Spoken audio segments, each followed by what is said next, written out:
നേമം മണ്ഡലത്തിലെ LDF സ്ഥാനാർത്ഥി V ശിവൻകുട്ടിയുടെ സംവാദത്തിനുള്ള വെല്ലുവിളി ഏറ്റെടുക്കാതെ BJP സ്ഥാനാർത്ഥി രാജീവ് ചന്ദ്രശേഖർ വി ശിവൻകുട്ടിയുടെ വെല്ലുവിളിക്ക് മറുപടിയില്ലെന്ന് അദ്ദേഹം പറയുന്ന കാരണം തെരഞ്ഞെടുക്കപ്പെട്ട ജനപ്രതിനിധി അല്ലാത്തതിനാൽ കേരളത്തിന് വേണ്ടി താനൊന്നും ചെയ്തിട്ടില്ലെന്നും അദ്ദേഹം പറഞ്ഞു.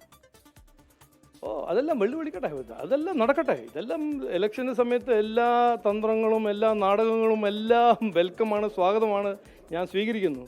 പക്ഷേ ഇതിൻ്റെ ഏറ്റവും പ്രധാനപ്പെട്ട ഒരു ഇഷ്യൂ എന്ന് പറഞ്ഞാൽ വികസനമാണ്, വികസന കാഴ്ചപ്പാടാണ്, അതിൻ്റെ കഴിവും താല്പര്യവുമാണ്.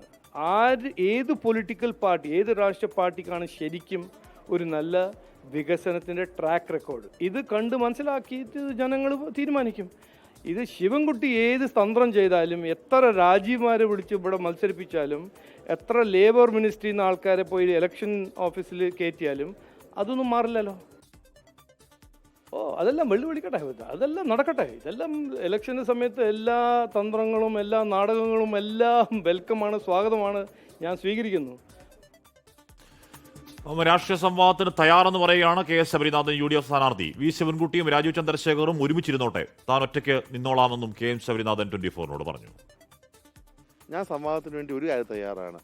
ഒരു സൈഡിൽ രാജീവ് ചന്ദ്രശേഖരനും ശ്രീ ശിവൻകുട്ടി ഒരുമിച്ച് നിൽക്കണം, ഒരു സൈഡ് ഞാൻ നിൽക്കാം. കാരണം PM ശ്രീ പദ്ധതി അടക്കം ഇവിടെയുള്ള ലേബർ കോഡുകളടക്കം ഒപ്പിട്ട മന്ത്രിയും ഒപ്പിടാൻ പ്രേരിപ്പിച്ച BJP പ്രസിഡന്റുമാണ് ഒരുമിച്ച് നിൽക്കുന്നത്. അവർ രണ്ടുപേരും ഒരു സൈഡിൽ, മറു സൈഡിൽ ഞാനും ഇവിടെയുള്ള ജനങ്ങളും സംവാദത്തിന് റെഡിയാണ്. BJP സ്ഥാനാർത്ഥി അദ്ദേഹത്തിൻ്റെ അഫിഡവിറ്റിലുള്ള 200 കോടി രൂപയുടെ സ്ഥലം കാണിച്ചില്ല എന്നുള്ളത് അവരുടെ പ്രോപ്പർട്ടി ടാക്സ് അടക്കം പരാതി കൊടുത്തത് UDF ആണ്. ഒരു തുണ്ട് കടലാസിൽ ഒരു പരാതി കൊടുക്കാൻ ശിവൻകുട്ടിക്കും അദ്ദേഹത്തിൻ്റെ ഏജന്റിനെ പറ്റിയിട്ടുള്ളൂ. പിന്നെ എന്താ സംവാദം? ഉമേഷ് ബാലകൃഷ്ണൻ, ഉമേഷ്, 3 പേരും എവിടെയെങ്കിലും ഒരിടത്ത് ഇരിക്കട്ടെ, പ്രസ് ക്ലബിൽ വേണ്ടെങ്കിൽ ഏതെങ്കിലും ഹോട്ടൽ മുറിയിലോ ഒരുമിച്ചിരിക്കട്ടെ, മാധ്യമങ്ങൾക്കോടെ പോവാം, ചർച്ച നടക്കട്ടെ. നടക്കുമോ?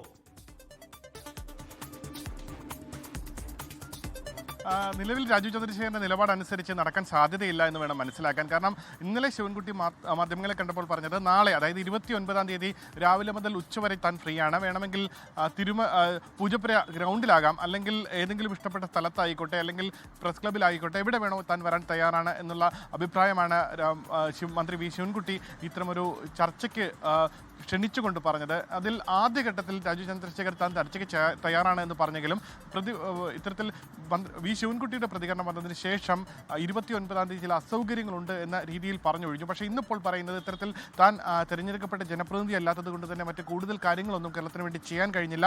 അതുകൊണ്ട് തന്നെ ഇത്തരമൊരു ചർച്ചയ്ക്ക് ക്ഷണിച്ച ഒരു നിലപാട്, ആ നിലപാടിൽ പൂർണ്ണമായി ഏറ്റെടുക്കാൻ ഇപ്പോൾ തയ്യാറല്ല എന്ന സ്വരത്തിലാണ് ഇപ്പോൾ രാജീവ് ചന്ദ്രശേഖരൻ്റെ മറുപടി. ഒപ്പം മറ്റാരെങ്കിലുമായി, മുഖ്യമന്ത്രിയുമായെല്ലാം താൻ ചർച്ചയ്ക്ക് തയ്യാറാണ് എന്നുള്ള നിലപാടിലേക്കെല്ലാം മാറുന്നു എന്ന് വേണം മനസ്സിലാക്കാൻ. അതേസമയം ശബരിനാഥ് ഈ ചർച്ചയ്ക്ക് വളരെ സ്വാഗതം ചെയ്യുകയാണ്. കാരണം ശബരിനാഥിന് രാഷ്ട്രീയം പറയാൻ പറ്റുന്ന ഏറ്റവും നല്ല അവസരമാണ്. കാരണം PMC അടക്കമുള്ള പദ്ധതികളിൽ, ഒപ്പം ലേബർ കോഡുമായി ബന്ധപ്പെട്ട വിഷയങ്ങളിലെല്ലാം ആ PMCയിൽ ഒപ്പിട്ട ഘട്ടത്തിൽ അന്ന് വിദ്യാഭ്യാസ മന്ത്രി വി ശിവൻകുട്ടിയായിരുന്നു. ലേബർ കോഡുമായി ബന്ധപ്പെട്ട് 2021 ലേബർ കോഡിൽ ആദ്യഘട്ടം ഒപ്പിടുമ്പോൾ അന്ന് മന്ത്രി വി ശിവൻകുട്ടി തന്നെയായിരുന്നു.